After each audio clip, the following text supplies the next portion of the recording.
I do like to help people, but I also always wanted to go to Afghanistan. And it just happened that I was in New York at the time of 9/11 and the subsequent intervention of the US.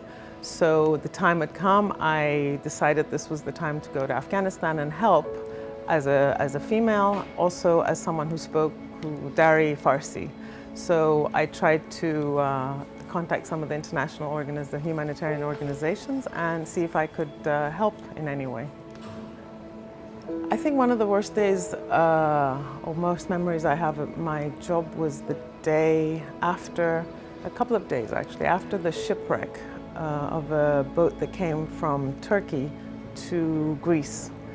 There was an Afghan guy, about 30s, mid-30s, late 30s, who could not find his pregnant wife, 8 months pregnant, his 2-year-old and his 7-year-old sons.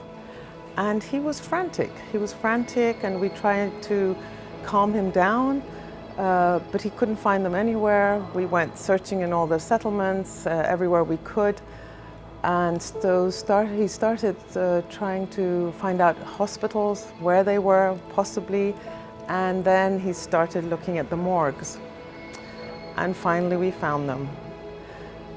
He had completely, I would say, lost his mind. He looked absolutely disheveled. He had bags under his eye. He looked very ill.